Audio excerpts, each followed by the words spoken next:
We have a big summit going on today with the finance ministers, federal and provincial finance ministers, and there's the $64 million question, literally, how do we solve the housing crisis here in Toronto?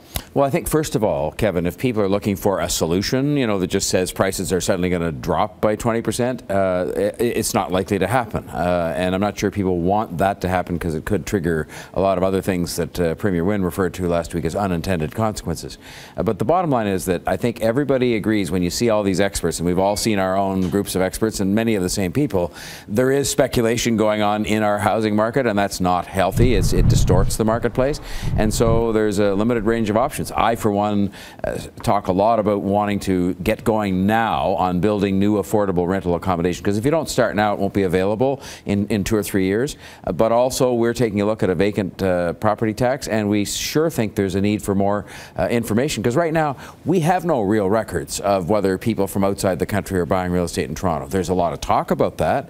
We have no real records, and we've got to start keeping them so that we at least can try and figure out when prices are going up or down in the future, what's causing it. This is what surprises me the most about housing prices in Toronto, is the lack of information. We have not kept, we have all sorts of stats about everything, but we don't have stats on who's buying, are they living in the house, which country are they buying from, what city are they even buying from? That's exactly right. And so, for example, all the talk about buyers from outside the country, it's mostly sort of anecdotal and a little bit from the real estate board, but the government itself has no records. When we came to try and find out about vacant properties, we have census information that says there are 65,000 vacant units, and imagine if that was half true, if you put all those back into the market and said they're now rentable by people, how that would help.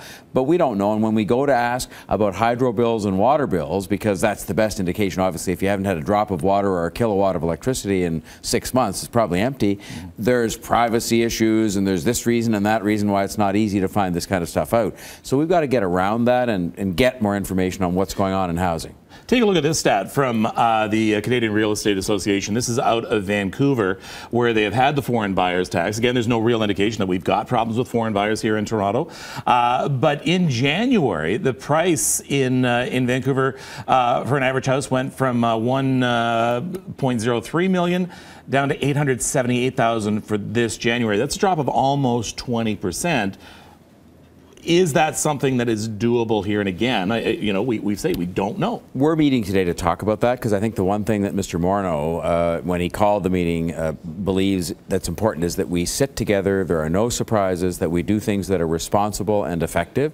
And I think in Vancouver's case, it's a different market than Toronto, but I think what happened was psychologically people got the message that the kind of frenzy that was going on there shouldn't be sustained, and it's more psychological than it is that measure by itself kind of suddenly cooled off the housing market. So the key here in Toronto is going to be to have a similar meeting, have a similar discussion, try and do something responsible and effective, but that doesn't produce unintended consequences. If you think, there's a lot of jobs right now in Toronto that are dependent upon construction and so on, and look, I realize that housing prices are causing a lot of grief and lack of hope for younger people in particular, but you have to be very careful when governments are fiddling with a marketplace, to do it, in a very careful manner. One final question. Mr. Morneau he couldn't put into the budget what he wanted to do to try and quash housing prices. What are you going to ask Mr. Sousa to put in the budget for the end of the month? Well, I'm going to say that we've been exploring this vacant unit property tax. He's speculating on other things he may do, including out-of-country buyers and speculation. There's a lot of domestic speculation, I think, going on too. People who live here, who are not from outside the country, buying and selling and flipping houses. Scalpers. And, if you can try and discourage that sort of behavior, it really doesn't contribute to providing housing for anybody. It's a way people make money. It's not illegal, but it just is pushing prices up. So I suspect he's going to be very interested in talking about that today, because he's already been musing about it.